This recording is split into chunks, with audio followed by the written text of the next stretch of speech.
মাছের মাথাটা ছেলেকেই দিতে হবে, খাবারের বেশি অংশটা ছেলেকে দিতে হবে, কেন?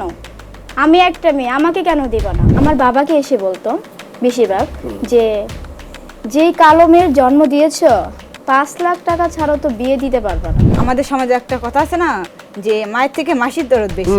বাইরে না গেলে কি হবে? তারা আমাকে ঘরের মধ্যে এসে কথা শুনিয়ে যেত। তারপর বিয়েটা হলো না? না, আমি আমার বিয়ে বন্ধ করেছি, আলহামদুলিল্লাহ, এটা আমি সফল হয়েছি। আপনি কি গ্যারান্টি দিতে পারেন যে একটা ছেলে সারা জীবন তার বাবা মাকে দেখবে? যদি তাই হতো তাহলে আমাদের বাংলাদেশে এত বৃদ্ধাশ্রম কেন? তা সেখানে কেন এত মা বাবা আছে? আমি পরিবারের সঙ্গেই আছি, পড়াশোনা চলছে, আমার পাশাপাশি আমার পড়াশোনা চলছে। আমার ছোট বোন আছে, ওকে পড়াশোনা করতে হয়েছি যে আমি তাদেরকে পড়াশোনা করা। হ্যাঁ, আমি নিজে স্বাবলম্বী হব, তো ও কেন পিছিয়ে থাকবে? ও এগিয়ে যাবে। তারা যখন আমাকে একটা কথা বলে তাদের হচ্ছে মুখ বন্ধ করার জন্য আমার কাছে অনেক কথা থাকে। তো বান্ধবীর বিয়েটাও বন্ধ করে দিলেন? হ্যাঁ, বান্ধবীর বিয়ে বন্ধ করছি, কিন্তু আমার পাড়া প্রতিবেশীর এখনো মুখ বন্ধ হয়নি। এবং এটা আপনাদের কাছে চ্যালেঞ্জ রেখে যাচ্ছি যে আপনারা আগামী 2-3 বছর পরে দেখবেন যে আমি আমার পরিবারটাকে দেখছি, আমার ভাই না।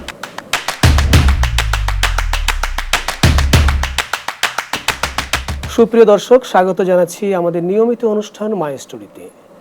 16 days of activism against gender based violence, save the চিলড্রেনের আওতায় আজকের প্রোগ্রামটি আমরা করছি। আমাদের সঙ্গে উপস্থিত আছেন দুজন কিশোরী প্রতিনিধি।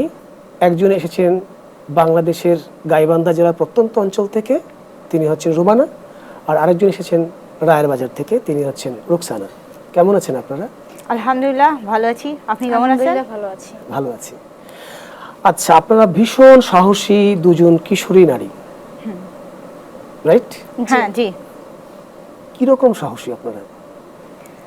অত্যন্ত সাহসী। বাহ, দারুণ। আমি তাহলে, যেহেতু আপনি প্রথমে বলেছেন, আমি আপনার কাছে যাব। আপনি এই সাহসটা সঞ্চার করলেন ঠিক কবে থেকে? আপনার এখন বয়স কত? আমার এখন 20 বছর। আচ্ছা, আপনার সাহসটা তৈরি হয়েছিল কয় বছরে? আমার সাহসটা তৈরি হয়েছিল 12 বছর থেকে। দারুণ। তো সেই সাহসটা কি একটু শুনি আমরা। আচ্ছা, আমি ছোটবেলা থেকে রায়ের বাজারে বড় হয়েছে একটি বস্তিতে। তো সেখানকার মানুষের চিন্তাধারা খুবই অনুন্নত। 2016 সালে আমি যখন পিএসসি পরীক্ষা দিই, আমার স্কুল থেকে 2জন মেয়ে জিপিএ 5 পেয়েছিল। তাদের 2জনের মধ্যে আমি একজন ছিলাম। তো তখন থেকে আমি ভাবতে শুরু করলাম যে আমি এত ভালো রেজাল্ট করেছি, তার মানে আমি ভবিষ্যতে অনেক কিছু করতে পারবো, অনেক বড় হতে হবে। আমাকে আমার এই দারিদ্রতম অবস্থার পরিবর্তন করে আমাকে একটা উন্নত অবস্থায় যেতে হবে। কিন্তু যেহেতু আমি যেই এলাকায় থাকি সে এলাকার মানুষেরা অনুন্নত চিন্তাধারায়। সেটা কোনো অসুবিধা নেই, আমি বলছি, আমি আপনার সম্পর্কে, আপনার সঙ্গে কথা বলার আগে আপনার সম্পর্কে আমার একটু পড়াশোনা করতে হয়েছে। হ্যাঁ, তো সেইখানে আমি জানতে পেরেছি আপনি যে জায়গাটায় থাকেন সেটা হচ্ছে রায়ের বাজার বস্তি। তো সেটা তো অনুন্নত এমনিতেই, যেহেতু বস্তি, তার মানে উন্নত হওয়ার কোনো কারণই নেই। ওই রকম একটি জায়গায় আপনি পড়াশোনা করে প্রথমে কি করলেন? এসএসসি পাস করলেন, জিপিএ 5 পেলেন? না, জিপিএ 5 না, 4.44। অনেক ভালো রেজাল্ট সেটাও। তো সেইখান থেকে আপনার যাত্রাটা শুরু হলো। আপনি তো ওই জায়গায় থেকে পড়াশোনাটা করাটা আসলে দুষ্কর। তো আপনার পরিবার থেকে কি সেই বাধাটা এসেছিল, যদি আমি সেখান থেকে শুরু করি? না, আমার পরিবার থেকে সেরকম বাধা আসেনি, কিন্তু আমার আশেপাশের মানুষেরা আমাকে প্রচন্ড বাধা সৃষ্টি করেছে। সেটা কি বলতো তার আশেপাশের মানুষগুলো? আমি এটা 2016 সালের পর থেকে, যখন আমি ক্লাস 6-এ উঠি, তখন থেকে আমার পড়াশোনার প্রতি খুব আগ্রহ দেখে সবাই আমাকে এসে বলতো, বা আমাকে না, আমার বাবা মাকে এসে বলতো যে মেয়েকে এত লেখাপড়া কেন করাচ্ছ? লেখাপড়া করাতে হলে তো অনেক টাকা পয়সার প্রয়োজন, তোমাদের যে দরিদ্রতম অবস্থা সেখানে তো তোমরা এত টাকা খরচ করতে পারবা না, মেয়েকে এত লেখাপড়া করানোর দরকার নেই, তার চেয়ে ভালো তুমি তোমার মেয়েকে একটা গার্মেন্টসে দিয়ে দাও, নয়তো কোনো বাসার কাজে দিয়ে দাও। সেক্ষেত্রে কি হবে, তোমার লেখাপড়ার জন্য তোমার জন্য আলাদা কোনো খরচ করতে হবে না, এবং প্রতি মাসে তোমার মেয়ে তোমাদের একটা ইনকাম দিতে পারবে, যেটা দিয়ে তুমি তোমাদের সংসারে ভালো করে চলাফেরা করতে পারবা। তারপরও তারা আমাকে নিয়ে বলতো যে মেয়েদেরকে লেখাপড়া করার তো কোনো দরকার নেই, কয়দিন পর তাদেরকে আমরা বিয়ে দিয়ে দিব, তারা অন্যের ঘরে চলে যাবে, সেখানে আমাদের কি লাভ হবে? আমাদের বরং ছেলেদেরকে পড়াশোনা করানো উচিত, কারণ আমরা যখন বৃদ্ধ হয়ে যাব তখন না ছেলেরাই কিন্তু আমাদেরকে দেখবে, মেয়েরা কিন্তু আমাদের দেখবে না। এটা একটা বিষয় ছিল পড়াশোনা নিয়ে। মানে এই কথাগুলো কি আশেপাশের মানুষগুলো এসে আপনার বাবা মাকে বলতো? জি, এটা হচ্ছে সব সময় বলতো, শুধু বাবা মাকে নয় আমাকেই বলতো যে তুমি কেন পড়াশোনা করছো, তোমার পড়াশোনা করার দরকার নেই, তুমি কাজে ঢুকে যাও, একটা গার্মেন্টসে ঢুকো, ওখানে গিয়ে কাজ করো, তুমি টাকা ইনকাম করতে পারবা। তো তখন আপনার মনে হয় না যে এই কথাগুলো ওরা যে বলছে, তো ওরা তো আপনার কেউ না আসলে, আশেপাশের না। মানুষ, ওরা কেন আপনার নাকি এত মাথা ব্যথা থাকবে? সেটা আমি তো তখন অনেক ছোট ছিলাম, তখন আমি হচ্ছে বুঝতে পারতাম না যে তারা কেন এই ধরনের কথা বলতো। তো আমি তখন নিরুপায় ছিলাম, আমার তখন বলার মতো কোনো ভাষা ছিল না তাদের। তখন আপনার বয়স কেমন? তখন আমার বয়স 12 বছর। আচ্ছা, একেবারেই ছোট মানুষ। জি। তো আপনার বাবা মা কি এই কথাগুলো দ্বারা কি মানে প্রভাবিত হতো? না, আমার হচ্ছে মা খুবই একজন সাহসী নারী। আমরা গল্পে আমাদের পাঠক বইয়ে যেমন মহিষী নারীদের কথা শুনেছি, আমার জীবনের আমার মা ছিলেন একজন মহিষী নারী। যখন মানুষ আমাকে নিয়ে পড়াশোনা যখন বলতো যে ওকে পড়াশোনা করিও না, পড়াশোনা করার দরকার নেই, তখন আমার মা হচ্ছে সবাইকে বলতো যে আমি মাটির বোঝা মাথায় নিয়েছি, আমি কষ্ট করছি, আমি আমার মেয়েকে কষ্ট করতে দিব না।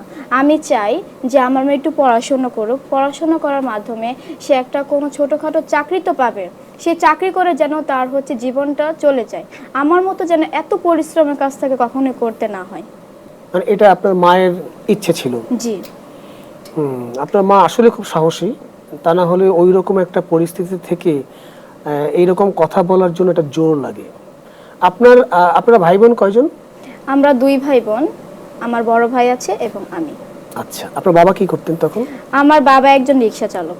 আচ্ছা, তো এই সমস্ত কথা কি আপনার বাবা কিছু বলতেন না? বাবা শুনেছে, কিন্তু হচ্ছে বাবা কিছু বলতেন না, আমাকে কখনো নেগেটিভ কিছু বলেনি। এবং হচ্ছে পাড়া প্রতিবেশীরা যখন এই ধরনের মন্তব্যগুলো করতো, মানে তখন তিনি তাদেরকে মানে একটা বলা যেটা সাহসিকতা থাকে, সেটা হচ্ছে আমি কখনো দেখিনি, তিনি একটু নিশ্চুপ থাকতেন। আচ্ছা, তো আপনার কখনো মনে হয় না যে এই মানুষগুলো যেই কথাগুলো আপনাকে সে বলছে বা আপনার বাবা মাকে বলছে, তো বাবা মা হিসাবে তো তাদের একটা প্রতিবাদ করা দরকার, আপনার মা করেছে, বাবা করলো না, তারাও কি বিয়ে দেওয়ার জন্য কি প্রস্তুতি নিচ্ছিল আপনাকে? আসলে মা হচ্ছে কখনো এটার হচ্ছে বিরুদ্ধে ছিল। যখন হচ্ছে আমি ক্লাস 8ম শ্রেণীতে পড়ি, তখন থেকে হচ্ছে মানুষের বিবাহ নিয়ে খুব একটা তোড়জোড় চলছিল আমাকে নিয়ে, বলতেছে মেয়ে অনেক বড় হয়ে গেছে, মেয়েকে তাড়াতাড়ি বিয়ে দিয়ে দাও, তার পাশে দেখছো কত ঘটনা ঘটছে, কখন তোমার মেয়ে কোন ঘটনা করে বসে, তখন তো তোমাদের মান সম্মান যাবে। আমার মা একটা কথা বলতো যে আমার মেয়ের উপর আমার ভরসা আছে, আমি জানি আমার মেয়ে কেমন, আর আমার মেয়ে এখন অনেক ছোট, আমি চাই আর একটু বড় হোক, তখন আমি ওকে বিয়ে দিব। আপনার এই ঘটনার পরে আপনার কবে থেকে আপনার মনে হলো যে আপনি এইটার আসলে প্রতিবাদ করা উচিত এবং এইভাবে তো আসলে মানুষের কথা, মানুষের মুখ বন্ধ করে দেওয়া উচিত? আমি অবাক হচ্ছি যে আপনি ঢাকা শহরে রায়ের বাজারের মতো একটা এলাকায় থেকেও এই ধরনের ঘটনার শিকার হচ্ছেন। আপনার পরিবর্তনের জায়গাটা আমি শুনবো, তার আগে আমি একটু রুমানার কাছে যেতে চাই। রুমানা, আপনি তো গাইবান্ধায় থাকেন না? জি। তো গাইবান্ধার কোন এলাকা এটা আর কি? এটা গাইবান্ধা যমুনা নদীর তীরে। তার মানে চর এলাকা, চরের ভিতরে। তার মানে খুবই প্রত্যন্ত এলাকা, যেটা হ্যাঁ, আমি এটা শুরুতে প্রত্যন্ত বলেছি। এলাকা। ওই জায়গায় আপনারা পরিবারের কতজন আছেন? আমরা 4 বোন। আচ্ছা আমি হচ্ছে তাদের 3য় কন্যা সন্তান। আচ্ছা, আপনাদের কোনো ভাই নেই? না, আমাদের কোনো ভাই নেই, ভাই ছিল কিন্তু একটা অসুখে মারা গেছে, অসুস্থ ছিল। আচ্ছা, আপনার বাবা কি করেন? আমার বাবা দিনমজুরের কাজ করতেন, আর মা গৃহিণী ছিলেন। মা গৃহিণী ছিলেন। হুম। আচ্ছা, তো আপনার জীবনের গল্পটা কি ছিল? মানে আপনার শুরুটা, ওই যে প্রবলেমটা তৈরি হলো, কি ধরনের বুলিং এর শিকার আপনি হয়েছেন? আমি কথাটা হচ্ছে যখন 2023 সালে হ্যাঁ। আমাকে, যেহেতু ওটা চর এলাকা, তো ওখানে কোনো হাই স্কুল ছিল না, তো চলো স্কুলটা ছিল একটু দূরে, তো আমাকে এখান থেকে একা একা যাইতে হতো। তো আমি স্কুলে যাইতাম আসতাম, হঠাৎ একদিন রাস্তার মধ্যে আমার বাবার সাথে আমার দেখা, তো ওনার সাথে একজন লোকও ছিল, তো উনি হচ্ছে আমার বাবাকে বলতেছে যে চলো, যে তোর মেয়ে স্কুলে একা একা যায়, ও তো এটা তো ভালো দেখায় না। তখন আমার বাবা, আমার প্রতি বিশ্বাস ছিল যে তার মেয়ে কোনো খারাপ কাজ করবে না, তখন আমার বাবা বুক ফুলিয়ে বলতো আমার মেয়ে স্কুলে যায়, একদম স্কুলে যায়, আবার স্কুল থেকে বাড়িও আসে, কোথায় যদি যাওয়ার দরকার থাকতো তাহলে সে আমাকে বলে অনুমতি নিয়ে তারপরে যাইতো। এই তো আমি একা একা স্কুলে যাইতাম দেখে পাড়া প্রতিবেশী অনেক গুজব ছড়াইতো, অনেক কথা বলতো। মানে আপনার বাড়ি থেকে স্কুলটা বেশ দূরে, মানে বেশ হেঁটে দূরে যেতে ছিল, হতো হ্যাঁ, না? হেঁটে যেতে হতো। তো আপনার ওই আশেপাশের যারা পাড়া প্রতিবেশী ছিল তাদের ওখানে কেউ পড়াশোনা করতো না? না, আমি ওখানকার তখন একাই ছিলাম। ও, আপনি পুরো ওই পাড়ার মধ্যে আপনি একা যে স্কুলে যেতেন? হ্যাঁ, কারণ ওখানকার তখন আমার মতো কেউ অতটা পড়াশোনা করেনি, তাদের ছোটবেলায় বিয়ে দেওয়া হয়েছে, তাদের পড়ালেখা অতটা সুযোগ দেওয়া হয়নি। তার মানে আপনার গ্রামের আপনি একমাত্র মেয়ে যে প্রথম স্কুলে গিয়েছেন? হ্যাঁ। বাহ, দারুণ। তো হচ্ছে যাওয়ার পরে এই যে একটা লোক তো বললো আপনাকে যেতে দিবে না, এরকম কি আরো অনেকে আশেপাশের লোকজন বলেছে? হ্যাঁ, অনেকে বলে। এই তো আমাদের সমাজে একটা কথা আছে না, যে মায়ের থেকে মাসির দরদ বেশি। এটা হচ্ছে হলো ঠিক প্রতিবেশী তেমন, যে চলো নিজের খায় পরে হচ্ছে গুজব ছড়ায়। আচ্ছা, এটা ভালো বলেছেন। হ্যাঁ, মায়ের চেয়ে মাসির দরদ অনেক বেশি হয়ে যায়। ওই মাসিরাই তখন খুব বারবার আপনাকে যেন দমানো যায় সেরকম হ্যাঁ, কথা আমি বলছিলেন। আমি মেয়ে হয়ে কেন পড়াশোনা করব? আমাকে বিয়ে দিলে তো স্বামী বাড়িতে গেলে ধরতে গেলে সংসারে বোঝা কমে হ্যাঁ, গেল। বোঝা কমে গেল। আমার বাবার মাথার উপর থেকে একটা মেয়ের বোঝা কমে গেল। ওরা সবসময়ের জন্য এই কথাটা আমার বাবাকে বলতো, কিন্তু আমার তখন আমার বাবা আমার প্রতি বিশ্বাস ছিল যে আমার মেয়ে কোনো খারাপ কাজ করবে না, ও ভবিষ্যতে ভালোই করবে। আচ্ছা, তারপর আপনি পড়াশোনা মানে চালিয়ে গেলেন? হ্যাঁ, চালিয়ে গেছে, পড়াশোনা হতে আমার চালিয়ে গেছে। এখান থেকে আমার এসএসসি পার হওয়ার পর একটু পয়েন্ট খারাপ ছিল, তখন আরও অনেক বেশি হয়ে গেল প্রতিবেশীর কথা, যে তোর মেয়ে তো এসএসসিতে খারাপ রেজাল্ট করছে, ওকে রেখে কি করবি, ওকে পড়ানো মানে তোর টাকা নষ্ট, এসে তুই ওই যে টাকাটা নষ্ট করবি ওকে দিয়ে একদম বিয়ে দিয়ে দে, আর কোনো ঝামেলা থাকবে না। আচ্ছা, মানে ওই সময় একটু রেজাল্ট খারাপ হওয়ার কারণে সবাই আরো পেয়ে বসলো। হ্যাঁ, বাবাকে বোঝাচ্ছে, বাবাকে মাকে বোঝাচ্ছে বিয়ে দেওয়ার জন্য। আচ্ছা, তখন কি বাবা মা রাজি হলো বিয়ে দেওয়ার জন্য? এই যে আমার রেজাল্টটা খারাপ হওয়ার জন্য তখন বাবা রাজি হয়ে গেছে, যে সত্যি হয়তো একে দেওয়ার কিছু করানো যাবে না, যেহেতু রেজাল্টটা খারাপ করছে, এর দ্বারা আর কোনো কিছু সম্ভব না, ওকে চাকরিও আর কে দেবে না, এই রেজাল্ট থেকে কে চাকরি দেবে। তখন আপনার বয়স কত? আর তখন আমার বয়স 17। আচ্ছা, মাত্র তখন মেট্রিক পাস হ্যাঁ, করেছেন? এসএসসি পাস করছি। আচ্ছা, আপনার পরের জার্নিতে আমি ঢুকবো, তার আগে আমি একটু রুকসানার কাছে আসতে চাই। রুকসানা, আপনি যখন ওই বস্তি থেকে পড়াশোনা শুরু করলেন এবং যখন নানাবিধ মানে বিভিন্ন জায়গা থেকে বুলিং এর শিকার হচ্ছিলেন, কি ধরনের বুলিং হতো সেগুলো? আচ্ছা, প্রথমে তো তারা পড়াশোনা নিয়ে হচ্ছে যখন আমাকে অনেক ধরনের কথা বলতো, যখন আমার মা হচ্ছে বলছে না আমি পড়াশোনা করাবো, তখন তারা হচ্ছে আমাকে আমার গায়ের রঙের উপর হচ্ছে কথা বলা শুরু করে, যে এত একটা কালো মেয়েকে জন্ম দিচ্ছ তুমি। আমার বাবাকে এসে বলতো বেশিরভাগ যে যেই কালো মেয়ের জন্ম দিয়েছ 5 লাখ টাকা ছাড়াও তো বিয়ে দিতে পারবে না। তার মানে আপনারও আশেপাশে প্রচন্ড অনেক মাসি জন্মে গেল? জি, অত্যন্ত। এবং 2017 সালে আমার কিছু চোখের সমস্যা দেখা দেয়, আমি ডাক্তার দেখাই, তিনি বলেন যে আমাকে চশমা ব্যবহার করতে হবে। তো আমি যখন চশমা পরে বাসায় আসি, যখন হচ্ছে তারা আমার প্রতিবেশীরা যখন আমাকে চশমা পরা অবস্থায় দেখেন, মানে ওদের যে রিয়াকশন ছিল এবং যে কথার ধরন ছিল, আমার তখন মনে হয়েছিল আমি বোধহয় পৃথিবীর সব থেকে বড় কোনো পাপ করে ফেলেছি চশমা পরে। চশমা পরার জন্য? চশমা পরার জন্য মানে সেটা আমি কিরকম? যেখানেই যেতাম, ঘর থেকে একটু বের হচ্ছি, আমাকে দেখে কথা বলছে, এই দেখো এত ছোট বয়সে চশমা পরেছে, ওর তো কোনোদিন বিয়ে হবে না, ও তো বুড়ি হয়ে গেছে, প্রথমে তোর ব্যাপার টাকা নাই, তারপর হচ্ছে ওর রং কালো, এখন আবার চশমা পরছে, ওর তো জীবনও বিয়ে দেওয়া যাবে না, বিয়ে দিলে তো অনেক টাকা দিতে হবে, টাকা দেওয়ার পরেও কেউ নেবে কিনা সন্দেহ আছে। মানে চশমা পরার জন্য? চশমা পরার জন্য। এবং খুবই সেই আশ্চর্য সময়টা ব্যাপার। আমার এমন কেটেছিল, আমি প্রচন্ড ভয় পেতাম মানুষকে, সেই ভয় পাওয়ার জন্য হচ্ছে আমি কারো কাছে যেতামই না, আমি সবসময় ঘরের মধ্যে বসে থাকতাম, যখন আমার স্কুলে যাওয়া হতো স্কুলে যেতাম এবং ঘরে এসে বসে থাকতাম। কিন্তু ঘরে বাইরে না গেলে কি হবে, তারা আমাকে ঘরের মধ্যে এসে কথা শুনিয়ে যেত। আচ্ছা, কি ধরনের কথা শোনাতো? মানে একে তো কালো, চশমা পরে, বিয়ে হবে না, অনেক টাকা লাগবে, আর কি বলতো? সেগুলো খুবই খারাপ কথা, আমি কিভাবে বলবো এগুলা। এটা জানা উচিত আমাদের এরকম সুবিধা বঞ্চিত আরো মানুষ তো আছে। এই যে আপনি সেই জায়গা থেকে যে প্রতিবাদ করে জায়গাটা এসেছেন, কি ধরনের কথা বলতে পারে সেটা আমার মনে হয় সকলে শোনা উচিত। ওকে এখন আর ঘরে রাখার দরকার নেই, ওকে বিয়ে দিয়ে দাও তাড়াতাড়ি, ও একটা ঘরের বোঝা হয়ে যাচ্ছে, ওকে কেন তোমরা পড়াশোনা করাচ্ছ, দরকার নেই পড়াশোনা করার, ও কি করতে পারবে, ওর জীবনে তো কিছু করতে পারবে না। মানে তারা এত বুঝে গেল আপনি কিছু হ্যাঁ। করতে পারবেন না, মানে আপনি তাদের সন্তান না? না। তারা খুব বুঝে গেল। জি। তারপরে আপনি এই প্রতিবাদটা করতে শুরু করলেন কবে থেকে? কিভাবে আপনার সাহস তৈরি হলো যে মনে হলো যে এটা প্রতিবাদ করা উচিত? 2016 সাল থেকে আমি আমাদের সেভ দ্য চিলড্রেনের সাথে সংযুক্ত হই। আমি সেখানে হচ্ছে কিশোরী দলের একজন সদস্য হিসেবে যুক্ত হই। তো আমি যখন সেখানে গেলাম, সেখানে গিয়ে দেখলাম যে কিশোরীরা যখন তাদের মতামত প্রকাশ করতো তখন সেভ দ্য দেখতাম চিলড্রেনের সঙ্গে আপনি যুক্ত হলেন, মানে যুক্ত হতে একটা প্রক্রিয়া আছে, মানে কিভাবে সেটা আমি সেটা একটু শুনতে আচ্ছা। চাচ্ছি। হচ্ছে আমাদের একটা এলাকা আছে, এলাকার মধ্যে হচ্ছে আমাদের সিলেকশন কিছু বাসা আছে, বিশেষ করে বস্তিগুলো। তারা হচ্ছে আমাদের সেন্টারের যে আপুরা থাকতো, তারা আসতো, তারা হচ্ছে কিশোরীদের দলের জন্য কিশোরী খুঁজতো। তো আমাদের বাসার মধ্যে হচ্ছে তখন আমি একজন কিশোরী ছিলাম, তা আর অনেক শিশুরা ছিল কিন্তু ওরা খুব ছোট ছিল, আর বাকিরা যারা ছিল তারা হচ্ছে গার্মেন্টসে কাজ করতো বা হচ্ছে বাসার কাজ করতো। তো আমি পড়াশোনা করতাম একমাত্র, এবং হচ্ছে আমিই থাকতাম বাসায়।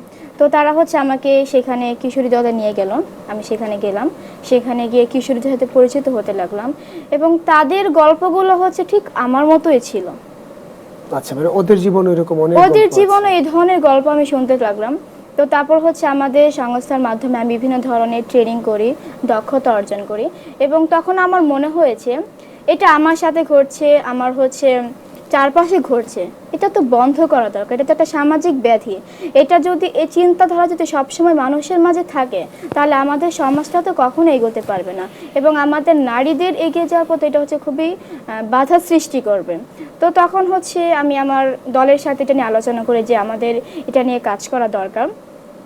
তো তারপর হচ্ছে আমরা এই ধরনের অনেক কাজ করেছি আমাদের কি কি সাথে। কাজ করলেন? আচ্ছা, তো আমাদের যে দলটা ছিল, আমরা হচ্ছে প্রতি মাসে মাসে হচ্ছে আমরা এলাকা পরিদর্শনে যেতাম, সেখানে গিয়ে দেখতাম যে কিশোরীরা কি অবস্থানে আছে, যারা আমাদের কাছে আসতে পারতো না, আমরা তাদের কাছে যেতাম যে তোমার কি অবস্থা, তুমি কিভাবে আছো, তোমার কি কি সমস্যা হচ্ছে। তখন কিশোরীদের যে সমস্যাগুলো হতো, তো তাদেরকে আমরা সেই সময়টাতে হচ্ছে মানসিকভাবে সাহসী করতাম যে তুমি মানসিকভাবে শক্তিশালী হও। এবং শুধু কিশোরীকে বোঝালেই তো হবে না, বাবা মাদেরকে বোঝাতে হবে, কারণ বাবা মাদেরকে না বোঝালে তারা হচ্ছে প্রতিবেশীদের দ্বারা হচ্ছে মানে কি বলবো, প্রতিবেশীদের দ্বারা ইনফ্লুয়েন্স হবে, এবং তারা তাদের হচ্ছে কিশোরীদেরকে জীবনটাকে নষ্ট করে ফেলবে।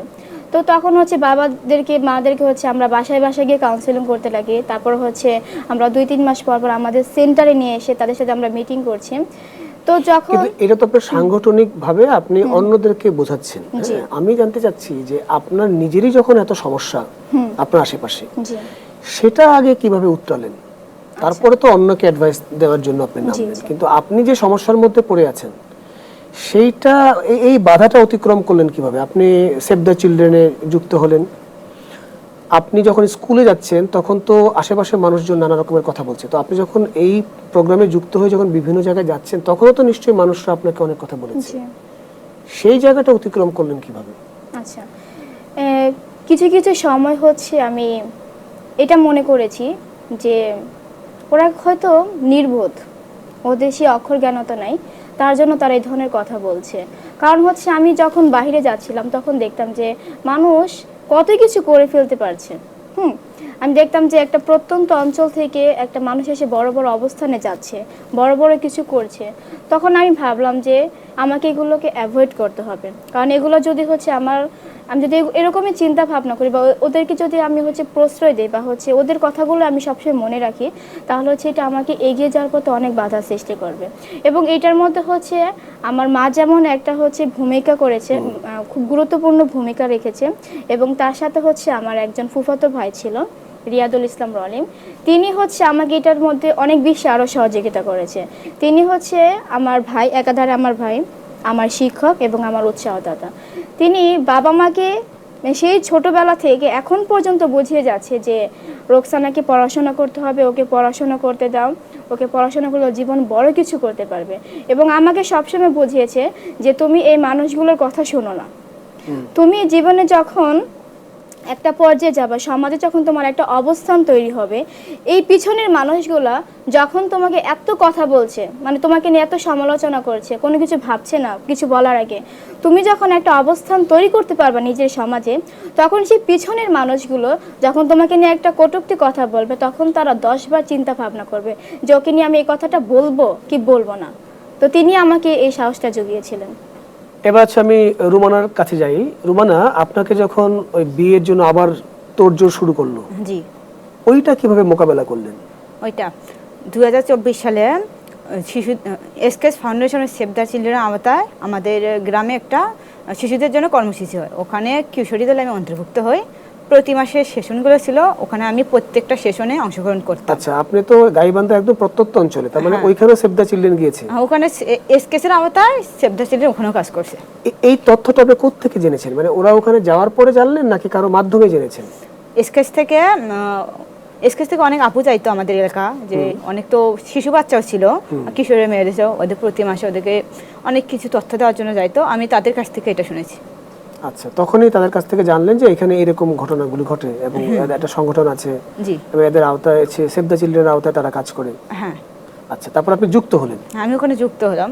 ওই প্রতি মাসে সেশনের মধ্যে আপনার বাল্য বিবাহ ছিল, জীবন দক্ষতা ছিল, তো শিশুদের অধিকার ছিল। আমার মধ্যে বাল্য বিবাহের কুফলগুলো সম্পর্কে জেনে বুঝে আমার মনে খুব দাগ কাটে যে বাল্য বিবাহ করা যাবে না। আচ্ছা, তার মানে ওই প্রথম আপনি ওই সেশনে গিয়ে জানতে পারলেন যে বাল্য বিবাহ হলে কি কি ধরনের সমস্যা তৈরি হয়। জি। আচ্ছা আচ্ছা, তারপরে বাল্য বিবাহ ওগুলো জানার পরে আমার দাগ কাটার পরে যখন আমার রেজাল্টটা খারাপ হয়েছিল, তখন ওই তো পাড়া প্রতিবেশীরা গুজব শুরু করতো। আর প্রথমত হচ্ছে আর 16-17 বয়সে মেয়ে বা ছেলে হোক, তাদের দুরন্ত মানে একটু বেশিই থাকে। আমি ওইরকম টাইপের একটু ছিলাম, বা অভ্যাস তো ছিল, আমি সবসময় ঘুরে বেড়াইতাম।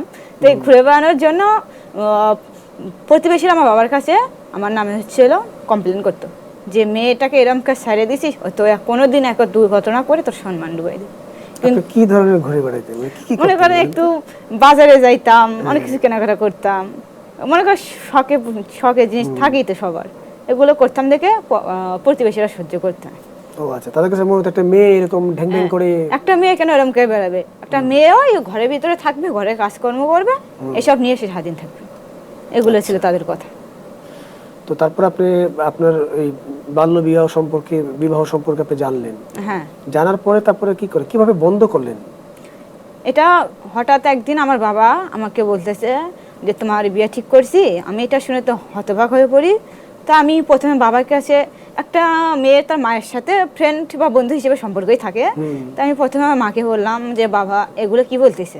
তো মা বললে হ্যাঁ ঠিকই বলছে, তোকে বিয়ে দিয়ে দিব। তো তারপরে আমি তাদেরকে দুইজনকে একসাথে বসাইলাম, বসে এই যে সেশনে যে বাল্য বিবাহের কুফল সম্পর্কে জেনেছি বা শিখেছি, সেগুলো তাদেরকে নিয়ে আলোচনা করলাম। তো তারা প্রথমে বুঝলো না, তো তাও আমাকে বিয়ে দেওয়ার জন্য তারা আমাকে অনেকভাবে বোঝানোর চেষ্টা করছে, কিন্তু আমি উল্টাভাবে তাদেরকে বুঝাইছি এবং বাল্য বিয়েকে না বলছি, কিন্তু তখনও তারা আমাকে বিয়ে দেওয়ার জন্য উঠে পড়ে লেগেছে। তারপরে আমার মাথায় একটা চিন্তা আসলো যে আমার বাবা মা কাকে বেশি গুরুত্ব বা সম্মান দেয়। আমি তখন আমাদের এলাকারই চেয়ারম্যান ছিল, তা আমার বাবা তাকে খুব সম্মান করতো। তা আমি মনে মনে ভাবছি যাবো কি যাবো না, তা আমি সাহসের সঙ্গে তার কাছে গেলাম। চেয়ারম্যানের কাছে? হ্যাঁ, যেহেতু উনি তো বিজি লোক, আমি বুঝতে পারছিলাম না আমার কথা শুনবে কিনা। আমি তারপরে তার কাছে গিয়ে তাকে বললাম বাবা এরকম আমাকে বিয়ে দিতে চাই, কিন্তু আমার বিয়ে করার ইচ্ছা নেই, আমি লেখাপড়া করে স্বাবলম্বী হতে চাই। মানে আপনি সাহস করে চেয়ারম্যানের কাছে চলে গেলেন? সাহস করে চেয়ারম্যানের কাছে বললেন? হ্যাঁ, ওনাকে বুঝাইছি। উনি বললাম যে আমি লেখাপড়া করবো, বাল্য বিয়েটা আমি এখন করতে চাই না। তো আমাকে বললাম যে আপনি একটু আমার বাবাকে বুঝান যে আমাকে বিয়েটা যেন না দেয়। তা আমি একটা পরীক্ষায় রেজাল্ট খারাপ করেছি, তাতে কি হয়েছে, সামনে তো আমার আরও পরীক্ষা আছে, ইনশাআল্লাহ ওখানে আমি ভালো করব। একটা মেয়ে এক সময় তো সবসময় ভালো যায় না, কিছুটা খারাপ হয় ভালো হয়। তাকে অনেক কিছু বলার পর সে বাবাকে বুঝাইছে, বাবা তারপরে মাকে এসে বুঝেছে। তখন তারা বললো যে আচ্ছা ঠিক আছে, তুমি যদি তোমার পড়াশোনা চালাতে পারো, তুমি যদি করতে পারো, আমাদের কোনো সমস্যা নেই। আচ্ছা, মানে তারা বলার পরে তারা একটু বুঝলো যে না ঠিক আছে। তখন তারা আপনাকে জিজ্ঞেস করে নাই যে চেয়ারম্যান কি করে এই ঘটনা জানলো? আমি তাদেরকে বলছি যে আমি চেয়ারম্যানের কাছে গিয়ে বলেছি, যে বলছি যে তোমরা যেহেতু আমাকে তো শুনতেছো না, আমি তার কাছে গিয়েছি, আমাকে তো বিয়েটা বন্ধ করতে হবে, আমার তো বিয়ে করার ইচ্ছা নাই, আমি লেখাপড়া করে আমার স্বপ্নটা পূরণ করতে চাই, আমি স্বাবলম্বী হতে চাই। শুধু যে ছেলেরাই মায়ের পাশে থাকতে পারে, মা বাবার পাশে থাকতে তা না, একটা মেয়ের ইচ্ছা শক্তি থাকলেও তার মা বাবার পাশে থাকতে পারে। বাহ, দারুণ। তারপর তারা বুঝলো? তাদের আমার উপর বিশ্বাস ছিল যে সে তো কখনো খারাপ কাজ করেনি, এর জন্য তারা বিয়েটা বন্ধ করেছে। রোকসানা, আপনাকে তো বিয়ে দিতে চেয়েছিল, আমাকে বিয়ে দিতে চায়নি, কারণ হচ্ছে আমার আম্মু খুবই সাহসী ছিলেন। কিন্তু হচ্ছে সব সময় পাড়া প্রতিবেশী বলতে লাগতো যে মেয়েকে বিয়ে দিয়ে দাও, দরকার নেই এত মানে পড়াশোনা। ওই ধরনের উৎসাহ তো তাদের কাছ থেকে আসতো। হ্যাঁ। আপনি যখন যুক্ত হলেন এই এই কিশোরী যে সংগঠনের কথা আপনি বললেন সেটা এবং সেভ দ্য চিলড্রেন, আপনি এই তথ্যটা কোত্থেকে জানলেন? আমাদের এলাকাতে হচ্ছে কিছু বাসা ছিল, বস্তি এলাকা, বস্তি বাড়িগুলো, সেগুলো হচ্ছে সিলেক্ট করা ছিল যে তারা ওই বাড়িগুলোতে কাজ করবে। তো একদিন আমি দেখতে পাই যে 2016 সালে সেই ঘটনাটা, যে সেন্টারের কিছু আপু আমাদের বাসায় এসেছে, এসে হচ্ছে প্রত্যেকটা ঘরে ঘরে হচ্ছে সবার সাথে কথা বলছে। তো আমাদের ঘরে এসে আমার সাথে কথা বলছিল যে আমি কি করছি, কোথায় পড়াশোনা করছি, আমার বয়স কত। তো তখন আমি বললাম যে আমার 12 বছর বয়স, আমি এখানে পড়াশোনা করছি। তো তখন তারা আমাকে বলল যে আমাদের সেন্টারে আমাদের কিছু কিশোরী দল আছে, তুমি চাইলে আমাদের সাথে সেই কিশোরী দলে যুক্ত হতে পারো, তুমি এখানে আসো। তো তখন আমি তাদের কথা শুনে হচ্ছে গেলাম, গিয়ে হচ্ছে প্রতি মাসে একবার করে হচ্ছে সেখানে কিশোরী দলের হচ্ছে একটা আড্ডা হতো। সেখানে তাদেরকে অনেক ধরনের বিষয়ে প্রশিক্ষণ দেওয়া হতো। তাদেরকে সবথেকে বেশি শিক্ষা দেওয়া হতো যে জীবন দক্ষতা, আমাদের হচ্ছে এই বয়সটা কীভাবে আমরা হচ্ছে জীবন দক্ষতার সাহায্যে আমাদের যেই ধরনের প্রতিকূল পরিবেশ কীভাবে আমরা এদেরকে টিকে রাখতে পারবো, এই বিষয়গুলো হচ্ছে আমাদেরকে শিখিয়েছে। এবং হচ্ছে বিভিন্ন ধরনের যে প্রতিকূলতা আমাদের আসে আমাদের আশেপাশে থেকে, মোকাবেলা করতে হবে, সেই মোকাবেলা করতে এবং সেই সময়টাতে আমাদের কিভাবে সাহসের সাথে আমাদেরকে টিকে থাকতে হবে, সেই দক্ষতাগুলো হচ্ছে আমি সেখান থেকে পেয়েছি। আচ্ছা, তখন আপনার মনে হলো যে এবার আমার প্রতিবাদ করা উচিত, তখন আপনি আপনার পরিবারকে এবং আশেপাশের মানুষের মুখটা বন্ধ হলো কবে থেকে? আচ্ছা, মুখটা বন্ধ হলো আমি যখন হচ্ছে 2017, আমি যখন 16 সাল থেকে যুক্ত হওয়ার পর থেকে আমি সেখানে অনেক ধরনের ট্রেনিং নিচ্ছি, দক্ষতা নিচ্ছি। নেওয়ার পর থেকে 2017 সালের মাঝামাঝি পর্যায়ে হচ্ছে আমাকে সেখানে কিশোরী দলের লিডার হিসেবে আমাকে সংযুক্ত করা হয়। তো দলের লিডার হিসেবে সংযুক্ত হওয়ার পরে আমি বিভিন্ন ধরনের মানুষের সাথে কথা বলার একটা সুযোগ তৈরি হয়। আমি আমাদের কাউন্সিলরের সাথে কথা বলতাম আমাদের বিষয় সমস্যা নিয়ে। আমি হচ্ছে জেলা প্রশাসকের সাথে কথা বলেছি, মেয়রের সাথে কথা বলেছি, বিভিন্ন ধরনের মন্ত্রণালয়ে গিয়েছি, আমি চাল পার্লামেন্টে অংশগ্রহণ করেছি। যখন তারা হচ্ছে জিনিসগুলো আপনি ওই বয়সে এতগুলো জায়গায় চলে গেছেন? জি, আমাকে হচ্ছে সেই সুযোগগুলো দেওয়া হয়েছিল, তার জন্য হচ্ছে আমি আমার দক্ষতাগুলো সেখানে প্রকাশ করার সুযোগ পেয়েছি। আচ্ছা, তখন তারা যখন দেখলো যে হচ্ছে আমি এত বড় বড় জায়গায় যাচ্ছি এবং কাউন্সিলকে সাথে নিয়ে আমাদের এলাকা পরিদর্শন করাচ্ছি, বলছি যে স্যার এখানে এই সমস্যাগুলো হচ্ছে, আমাদের জন্য এই কাজগুলো করা দরকার। তো তখন যারা হচ্ছে আমাকে দেখছে যে আমি একটা কাউন্সিলের সাথে আমাদের পুরো এলাকায় যাচ্ছি, ঘোরাফেরা করছি, তাদেরকে বিভিন্ন ধরনের সমস্যা দেখাচ্ছি, তখন তাদের মধ্যে একটা হয়তো বা কোনো একটা চিন্তা আসলো যে ওই একটা দরিদ্র পরিবার, একটা রিক্সাওয়ালার মেয়ে, সে হচ্ছে একটা কাউন্সিলর পাশে বসে আছে, তার সাথে কথা বলছে, এটা তো আমরা তো পারছি না, তাহলে সে পারছে। তখন থেকে তাদের চিন্তাধারাটা একটু পরিবর্তন হতে থাকে। আচ্ছা, আচ্ছা। আমি চিন্তা করছি আপনি ওই বয়সে কাউন্সিলরকে ডিল করলেন, আপনি জেলা প্রশাসককে ডিল করলেন, আপনি মেয়রের কাছে চলে গেলেন, ভয় লাগে না? না, ভয় লাগেনি, ভয় লাগেনি। এই ওনারা কি আপনাকে সেই অ্যাটেনশনটা দিয়েছে? অবশ্যই দিয়েছে। আমি ভয় পাইনি এই কারণ হচ্ছে এইটা হচ্ছে আমি সমস্যা, আমি যখন তাদের সাথে যাইতাম আমি বিভিন্ন ধরনের সমস্যা নিয়ে কথা বলতাম। আমি চাইতাম এটা আমার অধিকার, এই অধিকারটা আমি পাচ্ছি না। শুধু আমি না, আমার বস্তি এলাকার যে কিশোরীগুলো আছে, যে শিশুগুলো আছে, তারাও তাদের অধিকার থেকে বঞ্চিত হচ্ছে।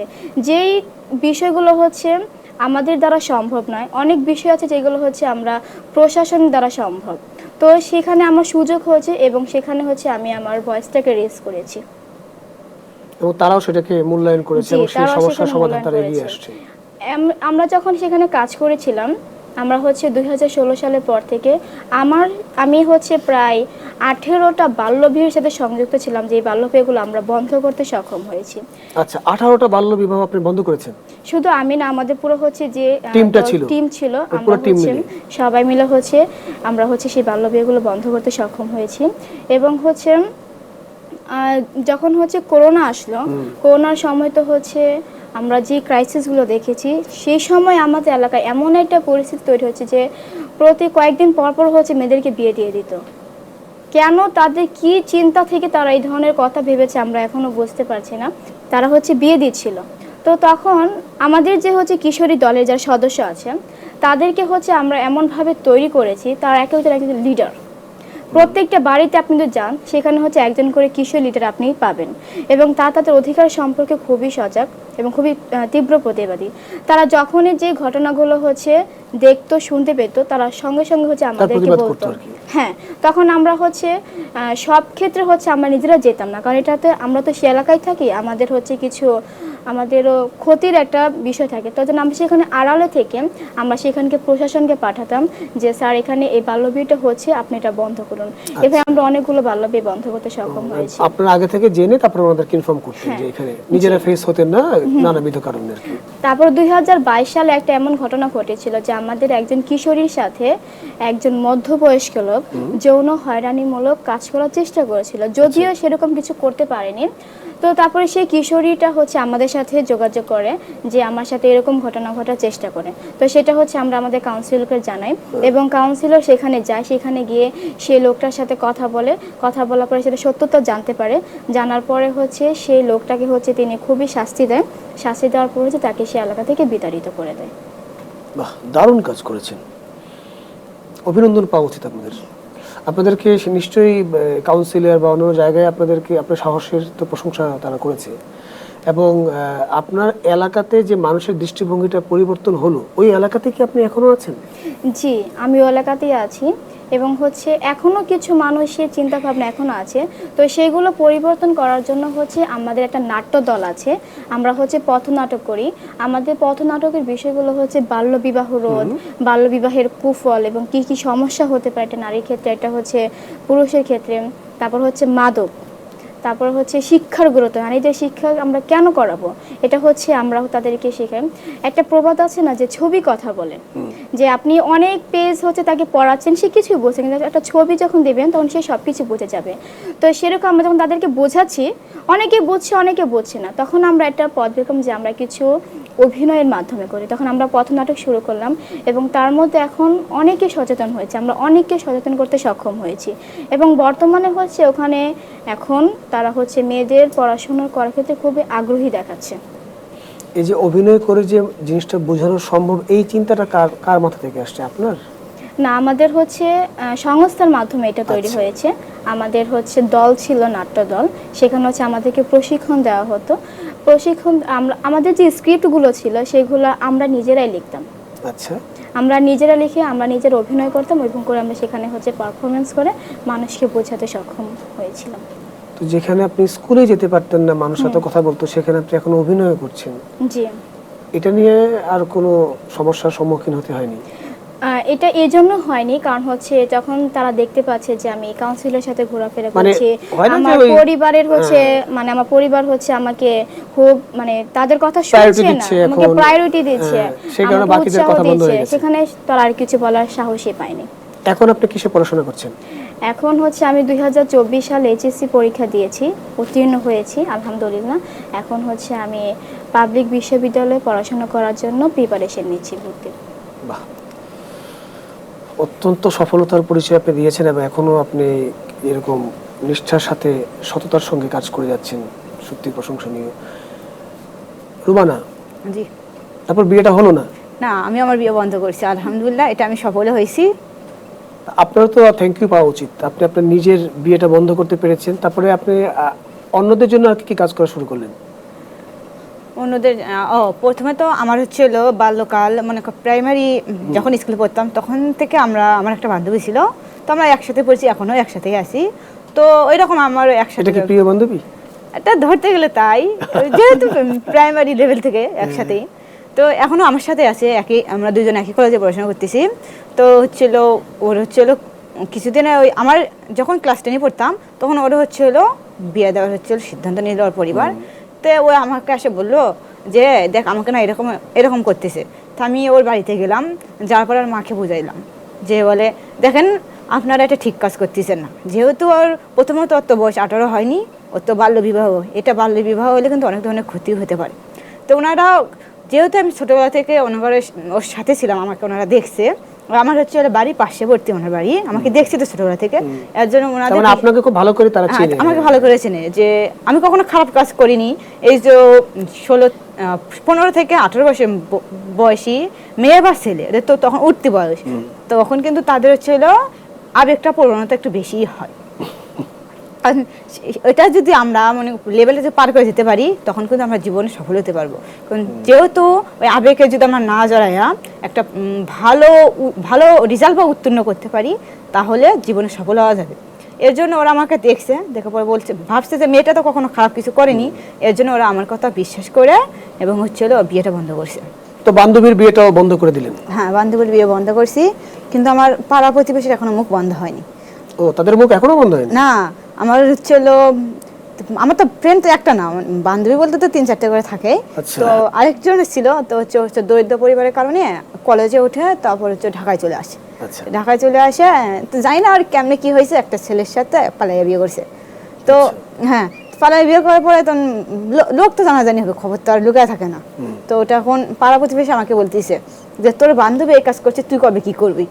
তো আমি বললাম যে মানুষে কি করলো না করলো এটা আপনারা ধরবেন কেন, আমি কি করছি আপনারা এটা দেখেন, আমি ভালো কাজ করছি না মন্দ কাজ করছি। তাদেরকে এটা বুঝালাম। তারপরে হচ্ছিল হঠাৎ করে আমার বাবা হচ্ছিল মারা যায়, একটা দুর্ঘটনা, আমার বাবা মারা যায়। কি হয়েছিল ওটা আমি বলতে চাচ্ছি না। আচ্ছা, ঠিক আছে। তো বাবা মারা যাওয়ার পরে পুরো, যেহেতু আমার মাথার উপরে কেউ নেই, আমি আমার ছোটো বোন, আমার মা, তো বাবা মারা যাওয়ার পরে মা অসুস্থ হয়ে যায়, তো পুরো পরিবারের দায়িত্ব আমার উপরে এসে পড়ে। তো যেহেতু পারিবারিক সাংসারিক খরচপাতি সব আমার উপরে, তো যেহেতু আমার বড় কোনো ভাই নেই, ছোটো ভাই নেই, আমাকে তো সব কিছু দেখতে হবে। এর জন্য আমার বাজারে যাইতে হয়, অনেক অনেক জায়গা আমার যাইতে হয়। তো ওখানে আমি যাই বলে লোকজনে আসে, তখনও বলে যে তুই একটা মেয়ে কেন বাজারে যাবি, তোরে বাজারে যাওয়া লাগবে না। তাহলে কে যাবে? তা আমি যদি বাজারে, ওদেরকে বলি আমি যদি বাজারে না যাই, আমার বাড়ির দায়িত্ব কে পালন করে, আমার সংসার কে চালাবে? তা আমার তো যেহেতু বড় ভাই নেই, এর জন্য পাড়া প্রতিবেশীরা আমার বাজারে যাওয়া নিয়ে আমার কথা শোনে। আমি তাদেরকে এটা কোনো গুরুত্ব দেই না। আমার ইচ্ছা ছিল যে তারা যা বলে বলুক, বলতেই পারে, কারণ আমার যে ইচ্ছা শক্তি ঠিক থাকে তা আমি আমার পরিবারকেও সহযোগিতা করতে পারবো, আমার নিজের পড়াশোনাটা পাশাপাশি চালাবো এবং স্বাবলম্বী হয়ে আমার দুঃখিনী মায়ের পাশে দাঁড়াবো, যাতে তাকে একটু মনোবলটা সাহায্য করতে পারি, বাড়ানো যায় আর কি। হ্যাঁ, যে শুধু ছেলে থাকলেই হয় না, একটা মেয়ের দ্বারা সব কিছু সম্ভব। আসলে তো সম্ভব, আপনি তো সম্ভব করে দেখাইছেন। হ্যাঁ, খুবই খুবই ভালো কাজ করেছেন। মানে আপনাকে আমি আসলে কি বলে ধন্যবাদ দেবো আমি বুঝতে পারছি না, কিন্তু আপনি যে অত্যন্ত সাহসের কাজ করেছেন এবং এই বয়সে এসে নিজের পরিবারে হাল ধরেছেন, জি, এটা মনে হয় একটা ছেলের পক্ষেও এই বয়সে সম্ভব হতো না। আপনি যেটা করতে পেরেছেন, ছেলে এই বয়সে সেটা করতে পারতো না। তো আপনাকে তার জন্য মানে ধন্যবাদ দিচ্ছি যে আপনি অনেক বড় কাজ করেছেন। এখনো পরিবারটাকে নিয়ে আছেন? হ্যাঁ, এখন আমার পরিবারটার সঙ্গে, আমি পরিবারের সঙ্গেই আছি। পড়াশোনাও চলছে? আমার পাশাপাশি আমার পড়াশোনা চলছে, আমার ছোট বোন আছে, ওকেও পড়াশোনা করতে হয়েছি যে আমি তাদেরকেও পড়াশোনা করা। হ্যাঁ, আমি নিজে স্বাবলম্বী হব, তো ও কেন পিছিয়ে থাকবে? ও আগিয়ে যাবে, আমার মতো না হোক, ও নিজের চেষ্টায় হবে। ও এমন তো না যে ওকে আমার মতোই হতে হবে, ও নিজে স্বাবলম্বী হবে। হঠাৎ তো আমি তো সারা জীবন নাও থাকতে পারি, আমার তো হয়তো এমনও হতে পারে যে আমার কোনো জায়গায় চলে যেতে হতে পারে, বা কাজের ক্ষেত্রে হোক, অন্য কোনো ক্ষেত্রে হোক, তখন যেন আমার মার দায়িত্বটা ও নিতে পারে। সেই জন্য নিজের ছোট বোনকে তৈরি করে নিচ্ছে। নিজের ছোট বোনকেও তৈরি করে নিচ্ছে। বাহ, কি দারুণ। তো রোকসানা, জি, এই যে সকলের মুখ, উনি যেমন সকলের মুখ বন্ধ করে দিয়েছে, আপনিও তো বন্ধ করে দিয়েছেন। বাকিরা এখন আর প্রকাশ্যে ওইভাবে কথা বলছে না। না আর কি কোনো প্রবলেম হচ্ছে এখন? না, এখন সেরকম ভাবে কোনো প্রবলেম হচ্ছে না। কারণ হচ্ছে তারা যখন আমাকে একটা কথা বলে, তাদের হচ্ছে মুখ বন্ধ করার জন্য আমার কাছে অনেক কথা থাকে। আচ্ছা, কিরকম? তারা যে বলছে যে তুমি পড়াশোনা করে কি করবে, একটা ছেলে তো হচ্ছে বাবা মাকে দেখে বা আমার পাশে থাকে। আমি তাদেরকে বলি, একটা মেয়েকে দেখতে পারবে না? আপনি কি গ্যারান্টি দিতে পারেন যে একটা ছেলে সারা জীবন তার বাবা মাকে দেখবে? যদি তাই হতো তাহলে আমাদের বাংলাদেশে এত বৃদ্ধাশ্রম কেন? তা সেখানে কেন এত মা বাবা আছে? এটা আমাকে বলুন আপনি। আপনার কাছে গিয়ে কোনো কথা আছে? তা আমি যদি এখন স্বাবলম্বী হয়ে পড়াশোনা করি, আমি আমার বাবা মাকে দেখব, এবং এটা আপনাদের কাছে চ্যালেঞ্জ রেখে যাচ্ছি যে আপনারা আগামী 2-3 বছর পরে দেখবেন যে আমি আমার পরিবারটাকে দেখছি, আমার ভাই না। অসাধারণ। একটা ছেলে আর একটা মেয়ে, আসলে ছেলে মেয়ে বিভেদটা না করাই ভালো। তারা সন্তান, তারা মানুষ। একটা ছেলে পারলে একটা মেয়েও পারবে, অবশ্যই। সেটাতে কখনো জেন্ডার মানে পৃথকীকরণটা হওয়া উচিত না আমি মনে করি। কারণ একটা মেয়েরা যে পারে এটা মেয়েরা দেখিয়ে দিয়েছে, আপনারা নিজেরাই তো দেখিয়ে দিলেন। আজকে আমি তো দেখলাম, শুনলাম আপনাদের গল্প থেকে। এটা একটা ছেলে কি পারতো আমি জানি না, মানে আমি কি পারতাম কিনা আপনাদের বয়সে আমার মনে হয় না, অত সাহস থাকতো কিনা জানি না। কিন্তু আপনারা এই বয়সে যে সাহসের পরিচয় দিয়েছেন, সত্যি মানে একটা মানুষ হিসেবে বেড়ে ওঠাটা আমাদের দরকার। আমরা মানুষ হতে চাই, আমরা ছেলে মেয়ে বিভাজন থেকে এখনো এই 2024-এ সেটা মনে বন্ধ করা উচিত, তাই না? জি অবশ্যই, আমি এটার হচ্ছে তীব্র প্রতিবাদ জানাচ্ছি। আমাদের সমাজে যে প্রথাগুলো থাকে যে মাছের মাথাটা ছেলেকেই দিতে হবে, খাবারের বেশি অংশটা ছেলেকে দিতে হবে, কেন? আমি একটা মেয়ে, আমাকে কেন দিবা না? আমিও তো তোমার সেই ছেলের মতোই, তোমার একটা সন্তান, তোমার গর্ভ থেকেই আমি হয়েছি। তাহলে আমার প্রতি কেন এত বিভেদ? কেন আমাদেরকে পার্থক্য করছো?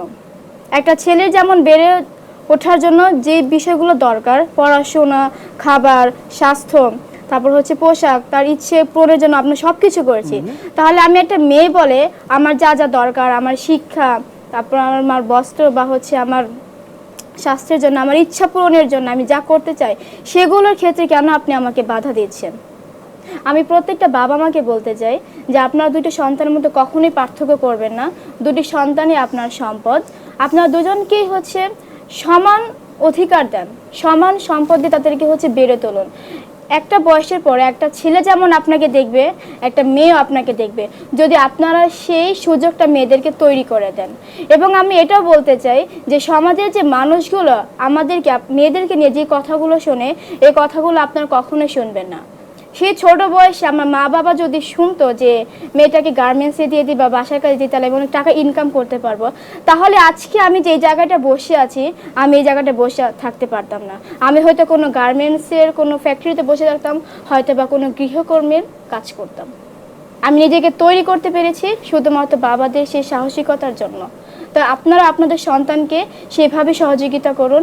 এবং প্রত্যেকটা কিশোরীকে বলবো যে কিশোরী যে বয়সটা আছে, সেই বয়সটাতে আমরা অনেক ধরনের ভুল করে ফেলি, যার কারণে বাবা মাদের আমাদের উপর আস্থাটা চলে যায়। আমরা সেই ভুলগুলো না করি, আমরা আবেগের বশে কোনো অন্যায় কাজ না করি, এবং হচ্ছে আমরা নিজেদেরকে এগিয়ে নিয়ে যাই।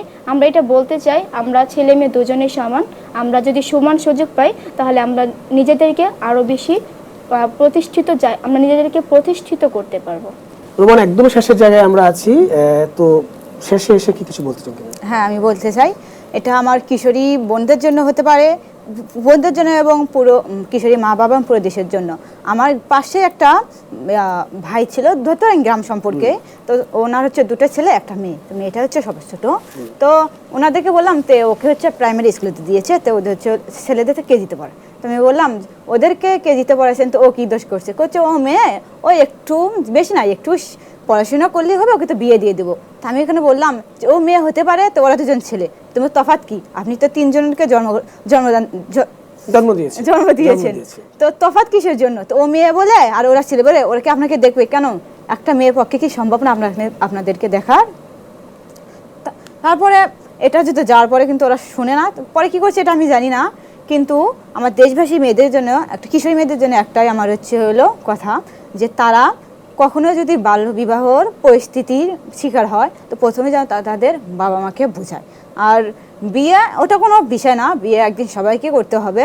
তো তবে নিজে স্বাবলম্বী হয়ে যদি বিয়েটা করি, তাহলে তাদের কোনো আর সমস্যা হবে না। যদিও কোনো ক্ষেত্রে কোনো কিছু হয়, নিজে স্বাবলম্বী হলে নিজের দায়িত্বটা নিজেই পালন করতে নিতে পারবে, তখন অন্য কারো সাহায্য আর নিতে হবে না। আর আমার হচ্ছে কিশোরী মায়েদের জন্য বা বাবাদের জন্য, পুরো দেশবাসীর জন্য, আপনাদের ছেলে মেয়ের মধ্যে ভেদাভেদ না করে একটা মেয়েকে যদি পড়ালেখার সুযোগ করে দেওয়া যায়, সেও দেখে দিতে পারবে। কিন্তু এটা হলো তাদের মেয়েদের উপর মা বাবাকে আস্থা ও ভরসা রাখতে হবে যে আমার মেয়েটা পারবে। কেন একটা ছেলে যদি পারে, মেয়ে কেন পারবে না? তো সেও তো একটা মেয়ের সাথে কী হয়েছে? তার কি ইচ্ছা শক্তি নাই? তার কি লক্ষ্য নাই? স্বপ্ন নাই? সে কি স্বপ্ন পূরণ করতে পারবে না? শুধু মেয়ে বলে কি তার দোষ যে একটা মেয়ে? এর জন্য আমি সকল মা বাবাকে বলতে চাই, ছেলে মেয়ের মধ্যে তফাৎ না করে ছেলে মেয়ে দুজনকেই সুযোগ দেওয়ার দরকার। রোকসানা? জি। গায়ের রং এটা আমরা নিজেরা তৈরি করি না, এটা হচ্ছে আমরা জন্মগতভাবে সৃষ্টি হই। কোনো মানুষ যদি নিজেকে সৃষ্টি করতে পারতো তাহলে সে সব থেকে সুন্দরভাবে সৃষ্টি হতো। আর আমি কালো বলে কি আমি সুন্দর না? আমি অবশ্যই অনেক সুন্দর। আমি চশমা পরি বলে কি আমি কোনো কিছু করতে পারবো না? কেন এই কথাগুলো আমাকে শুনতে হবে? আমি এই কথাগুলো শুনতে রাজি নই। আমার রং এবং আমার হচ্ছে চশমাকে নয়, আমার দক্ষতা, আমার গুণাবলীকে সমাজের কাছে আমি প্রতিষ্ঠিত করে দেখাবো যে একটা কালো মেয়ে এবং একটা চশমা পরা মেয়ে এই সমাজটাকে পরিবর্তন করেছে, সে নিজের পায়ে দাঁড়িয়েছে এবং সে স্বাবলম্বী হয়েছে। অসাধারণ। আমার মনে হয় না এটার শেষ কোনো উপসংহার টানা আমার দরকার আছে, কারণ এই সাহসী দুইজন কিশোরী এত সুন্দর করে সেই উপসংহার টেনে দিলেন, সেখানে আমি মনে হয় না আমার কিছু বলার দরকার আছে। শুধু আমি এইটুকু বলতে চাই, আপনার সন্তান আপনার সম্পদ, তাদেরকে ঠিকঠাক মতো পরিচর্যা করুন, তারাও এভাবেই বেড়ে উঠবে এবং আজকে এদের দুইজনের কথা যেন অন্যের অনুপ্রেরণার কারণ হয়ে দাঁড়ায়।